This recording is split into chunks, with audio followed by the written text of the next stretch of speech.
नमस्कार दोस्तों। आज हम यहाँ पे अरनीवाड़ा गांव जो बनासकांठा में हम आए हैं और हम जो है एक एपीओ गवर्नमेंट की एक स्कीम है और गवर्नमेंट की कुछ योजना है। तो इस योजनाओं की जानकारी ये है कि किसानों को उत्पादन जो धरातल पे जो काम नहीं हो रहा है तो इस धरातल पे लोग कैसे काम कर रहे हैं और यहाँ पे जो पैदावार कैसे करते हैं उसकी पूरी हम जानकारी के लिए गुजरात में आए हुए हैं। बनासकांठा जो बनासकांठा ज़िला है और यहाँ पे जो है हमीरगढ़ जो तहसील पड़ता है और ये जो अरनीवाड़ा गांव है तो यहाँ पे जो ये वाड़ी का जो एक यहाँ पे योजना है वाड़ी योजना। तो हम यहाँ देखना है कि यहाँ पे जो किसान जो हैं वो किसान किस तरह से कम जो है लागत में अधिक उत्पादन कैसे लेते हैं और किसानों को कैसा फ़ायदा होता है। तो आज हम पूरा जो है इसका विवरण हम यहाँ दे रहे हैं। तो अ, तो पूरा जो है अभी हम जो सिस्टम बता रहे हैं और हम आपको जो यहाँ हमारे जो साथी हैं यहाँ पे और यहाँ पे जो एपीओ के कुछ डायरेक्टर्स भी हैं, एपीओ के प्रोजेक्ट मैनेजर भी हैं। तो हमारे साथ में कुछ यहाँ पे दो ब्लॉक के डूंगरपुर डिस्ट्रिक्ट से आए हुए हैं, जैसे कि आसपुर जो है ब्लॉक है वहाँ पे एपीओ सेंटर से आए हुए हैं। इसके बाद चिखली से भी आए हुए हैं। तो हम आपको पूरी जानकारी देंगे कि वास्तविक में यहाँ पे जो ऑलरेडी यहाँ पे काम कर रहे हैं तो किस तरह से यहाँ पे किसानों को फ़ायदा मिल रहा है। इस योजना का जो वाड़ी का जो है वो उससे कैसा बेनिफिट हो रहा है तो हम आपको रूबरू करवाते हैं। हमारे यहाँ पे जो प्रोजेक्ट मैनेजर हैं उनके साथ में भी हम करवा रहे हैं। तो हम आए मिलते हैं। सर नमस्ते सर। नमस्ते राम राम राम। देखो अमीरगढ़ तालुका में हम लोग करीब 19 गांवों में काम करते हैं। नाबार्ड की वाड़ी विकास परियोजना, जी इसमें एक खेडूत को हम लोग 60 आम दे रहे हैं, 20 नींबू दे रहे हैं। इसका मेन वाड़ी का उद्देश्य यही है कि जो गांव में रह रहा आदिवासी भाई उसकी इनकम को दोगुना करना। उसका जो सोच था 2024 में दोगुना करना पर वो हो नहीं पाया। सरकार 3 कानून लाई थी, उसको वापस रद्द किया गया। उसके बाद में नाबार्ड की तरफ से वाड़ी परियोजना है। इसको क्या 35 साल तक ये पौधा ग्राफ्टेड है, केसर का है, केसर का है। ये आपको 35 साल तक फ्रूट देगा। अभी इसका इनकम शुरू हो जाएगा। इसको 3 साल अभी हुए नहीं।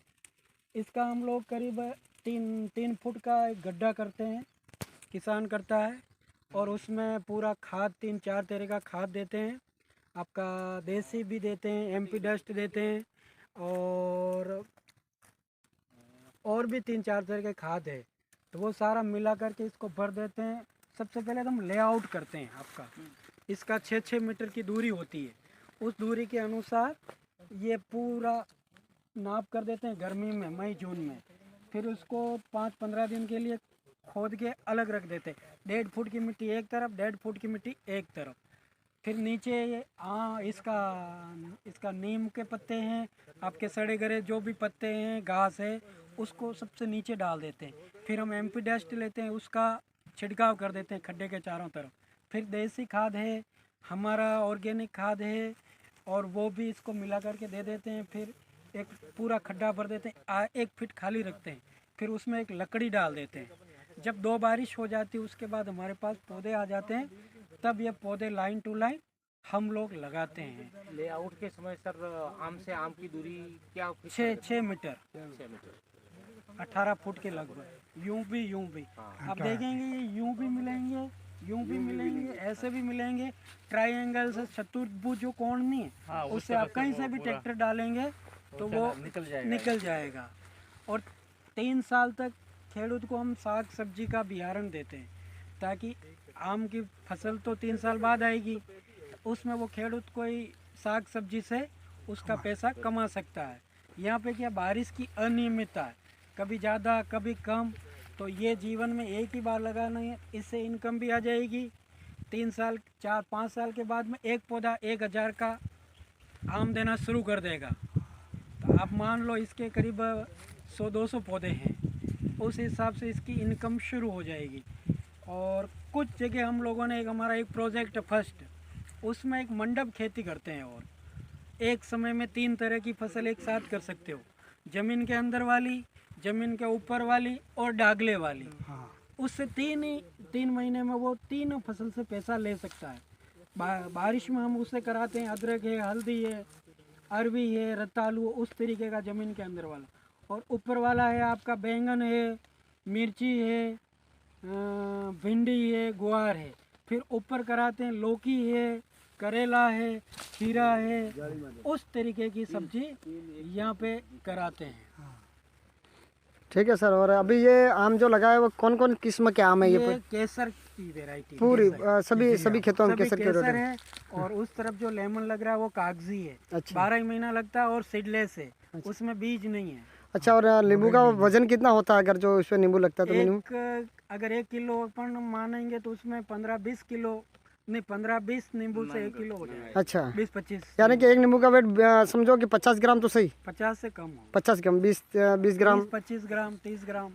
अच्छा। और सर ये जो पूरा खेत है तो हम खेत में ये भी देख रहे हैं जैसे ये आलू का आपने बुवाई करवाई हुई है, तो ये आलू जो है वो यानी कि कितने भाग में यानी कितने दूरी डिस्टेंस में ही बोते हैं ये लोग किसान? इसका तो ये करीब ये 8 इंची का गैप रखते हैं आलू से आलू की दूरी में, अच्छा 8 इंची का। तो ये पूरा मशीन से बुवाई करते हैं, मशीन से? तो ये पाला भी बन जाता है। वो आलू फिक्स आपका यूं नहीं लगेगा कि इतनी दूरी है, फिक्स वो उसमें पहले सेट कर देते हैं, 8 इंच 12 इंच जो भी है। अच्छा सबका अलग अलग सोच है यहाँ पे। बिल्कुल सही करीब बात 1 फीट का लगभग 12 इंच की दूरी तो रखते ही है। है। जी सर। और वो बड़े वाला आम है वो देसी आम है या फिर वो कोई देसी वाला है, देसी वाला है? वो देसी वाला है। अच्छा।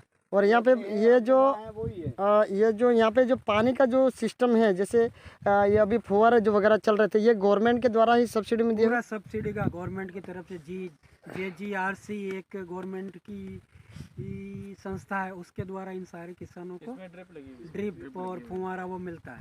अच्छा कृषि विभाग इसमें पूरी हेल्प करती अलग है? संस्था है, अच्छा।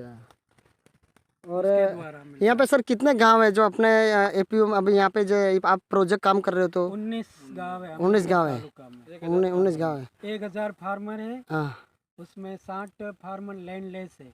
अच्छा तो जिनके पास जमीन नहीं है तो उन लोगों के साथ हम लोगों ने वर्मी बेड का खाद बनवाया है, जी वो खाद भी आप देख सकते हैं। जी और कुछ लोगों को छोटी मोटी दुकान दे रखी है, जी। और कुछ खेडूतों को बकरी दे रखी है, अच्छा। ताकि वो उनसे उनकी इनकम को बढ़ा सके। तो जो ये अभी अपन जहाँ पे खड़े हैं तो यहाँ पे जो ये पूरा ट्राइबल एरिया है?